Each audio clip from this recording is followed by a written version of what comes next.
All right, we have a little bit of a PCGS quandary here today. These two coins are exactly the same.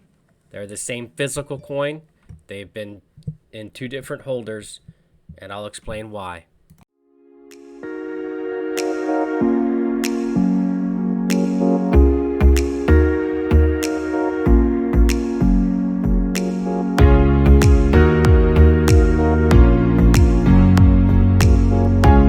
So to start out, I know that the side-by-side pictures are not that great. They were taken at two different times, two different lights, and two different cameras, if you can believe that.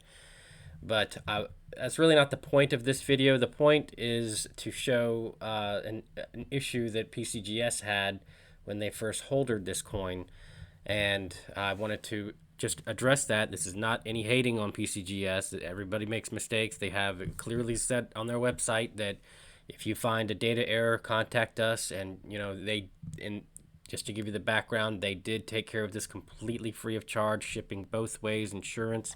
They've been very, very good about it. So, as discussed, when we bought several of these, we saw that we had different versions of it. We had the high relief version and the regular relief version. On the screen, you'll see that this is the regular relief. You'll see that it's a much wider coin because it's much flatter. Still 1 ounce, still 999 fine, the same coin, same image on the front and back, but just the regular relief version. And you'll see that the catalog number is 595826. And you'll look over to the left side of the screen, which is the coin in question, the one that we're talking about today, that is the high relief version. It's clearly evident on this picture that you can see that it's smaller, but that's because it's much thicker on the edges. So it's still 1 ounce. It's still the same coin image on both sides, but it's definitely a different version or a different variety of the coin. It's the high relief, and it kind of looks concave on both sides. So it's three-dimensional. It's thinner towards the middle, and the edges raised towards the outside of the coin. And that brings us back to this picture, the one that I initially shown. The coin on the right side is the picture taken from the side-by-side version, showing you that they were the same catalog number between the high relief and the regular relief. But when we had seen this and we had seen that they were the same, and if you looked at the PCGS data, it actually shows you that they are supposed to have different catalog numbers. So this raised a question for us, and we decided to contact PCGS. And we sent them pictures showing them that we thought it was supposed to be a different catalog number on there rather than the same catalog number for both the regular relief and the high relief. And they came back and they answered us a couple of days later, and they said, "You're absolutely right that the catalog number is wrong. We're going to call it a mechanical error," which I guess in their world means that it was a physical problem with the coin being placed in the wrong holder or the wrong label being given to the coin. But the important part is that the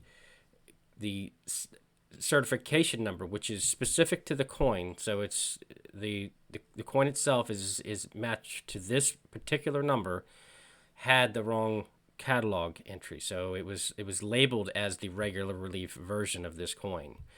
And then after sending it in to PCGS, and like I said, them covering the entire recertification process, the entire shipping, everything at no cost to me at all. We originally thought that the certification number was supposed to be 627853, but that ended up being incorrect because the one that ends in 3 was for the regular non-signed version. Since this one is signed by Michael Regan, it's actually considered another variety by PCGS, and so it's 627854. Okay, to further illustrate the data that PCGS had with my super huge mouse cursor, this is the two versions of the coin that we're talking about today: the $100 Pearl Harbor DCAM and then the high relief DCAM. The part that disturbs me just a little bit, and I think I've got it off the screen here, that's a little bit better, is that the population of the coin is so low on the high relief, and I'm just wondering if that's because of a larger data error. So that's really the biggest reason for this video, is if you do happen to have a version of the high relief coin that's actually mislabeled, It may be an error that, and it may not even be recorded correctly in the PCGS population. Because if you look down here, the high relief, especially even the high relief Michael Reagan, is really low as well. So this is the exact coin that I have that I was showing you, and then the one that is the way that it originally was this coin right here. So it originally was grouped in with these right here.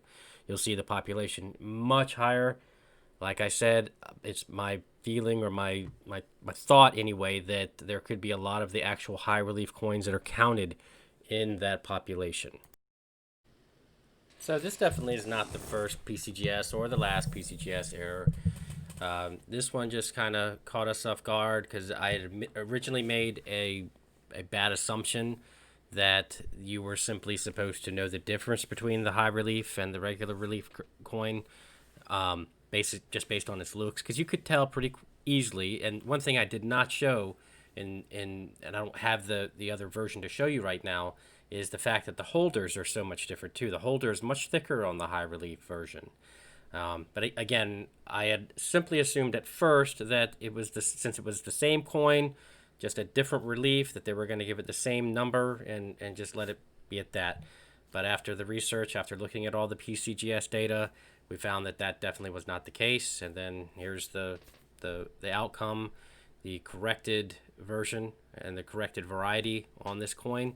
And I have to say it was good working with PCGS. They were very prompt. They took it very seriously and dealt with it very swiftly. So I can definitely say I appreciate what they did there. Okay, thank you for watching. If you have any questions for me, just leave them in the comments below and I'll try to get back to them. And look forward to seeing more of my videos soon. I'm trying to make these more often. And thanks again for watching.